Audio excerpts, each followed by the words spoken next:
नरवाना में धन्यवाद एवं विकास रैली के मुख्य अतिथि रहे। मुख्यमंत्री श्री नायब सिंह सैनी ने रैली को संबोधित करते हुए कहा, क्षेत्र का भविष्य उज्ज्वल रहेगा और यह विकास की राह पर हरियाणा तेजी से आगे बढ़ेगा। हम सब यहाँ केवल एक रैली के लिए नहीं, बल्कि नरवाना की नई तस्वीर और इसके सुनहरे भविष्य की नींव रखने के लिए इकट्ठे हुए हैं।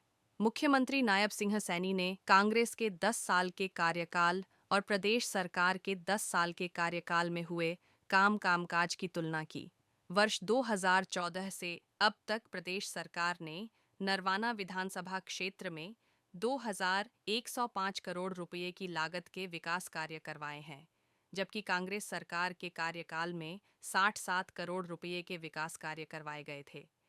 पिछले 10.5 वर्षों में नरवाना विधानसभा क्षेत्र के लिए 111 घोषणाएं की हैं।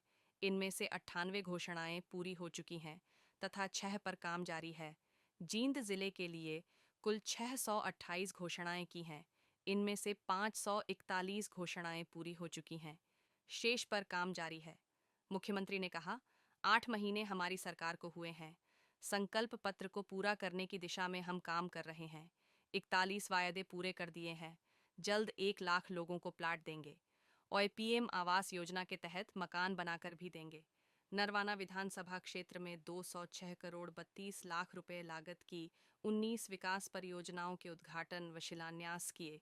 इनमें 37 करोड़ 25 लाख रुपए की लागत के 7 उद्घाटन और 159 करोड़ 7 लाख रुपए की लागत 12 शिलान्यास किए। यहाँ पर एक रैली के रूप में एकत्र नहीं हुए, बल्कि नरवाना की नई तस्वीर और इसके सुनहरे अवसर की, एक भविष्य की एक मजबूत नींव रखने के लिए हम सब यहाँ इकट्ठे हुए हैं।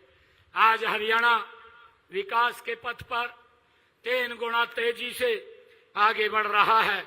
यह सब केंद्र में देश के यशस्वी प्रधानमंत्री आदरणीय नरेंद्र मोदी जी और प्रदेश में आपकी अपनी सरकार के ट्रिपल इंजन के ताकत का ही ये कमाल है। हम देख रहे हैं कि ये प्रदेश और देश कितनी गति से आगे बढ़ रहा है।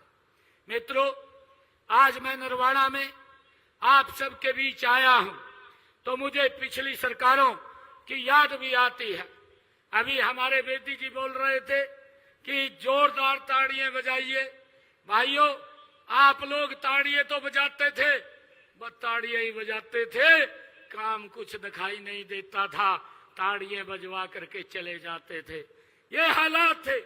परंतु भाइयों, मैं उन सरकारों के समय नरवाना की क्या पहचान थी, इसके बारे में भी हमें विचार करना चाहिए, हमें सोचना चाहिए।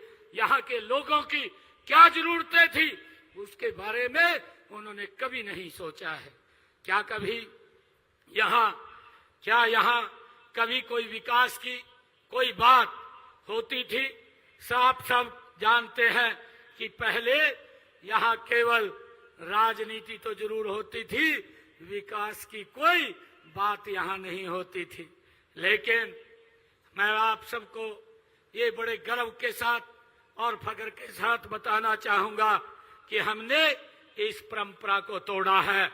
हमने नरवाना को वह सम्मान और वह विकास दिया है जिसके आप हकदार थे। भाइयों, मुझे खुशी है कि हमने लगातार पिछले 10 वर्षों के अंदर गति से काम किया है। मैं आपको ये विश्वास भी दिलाता हूं कि नरवाना के क्षेत्र का भविष्य उज्जवल रहेगा और यह विकास की राह पर तेजी से 3 गुना गति से ये हमारा नरवाना आगे बढ़ेगा।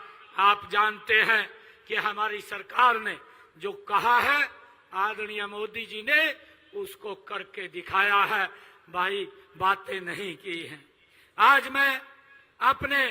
मैंने नरवाना विधानसभा क्षेत्र के यहाँ विकास कार्यों के लिए आज अभी आने से पहले मैंने नीचे 206 करोड़ 32 लाख रुपए के लागत की 19 परियोजनाओं के उद्घाटन और शिलान्यास करने का मुझे अवसर मिला है। मैं बताना चाहूंगा कि आज मैंने यहाँ नरवाना के विकास के लिए 19 37 करोड़ 25 लाख रुपए लागत की 7 के उद्घाटन व 169 करोड़ रुपए की लागत के हमने 12 शिलान्यास आज यहाँ पर किए हैं, जो विकास की एक नई गति देंगे। आज मुझे ये भी आप सबके सामने, मैं जब नरवाना में आया हूं, जब मैं यहाँ जींद में इस जिला के अंदर नरवाना की सरदारी के बीच में आया हूं, मैं आपके भी सामने कुछ आंकड़े यहाँ के भी रखना चाहूंगा, जो यह साबित करते हैं कि नरवाना में विकास की मांग कैसे बढ़ी है, कैसे नरवाना विकास के लिए आगे गया है। मित्रों, बहुत सारे लोग जो विपक्ष के अंदर आज तरह तरह की वो बातें करते हैं, लोगों को गुमराह करने का काम करते हैं, मैं उन लोगों को आज आईना दिखाना चाहता हूं, क्योंकि वो लोग लगातार इस नरवाना के साथ जुड़े रहे हैं और आज भी कहीं तो ये बात बोलते हैं कि नरवाना मेरा घर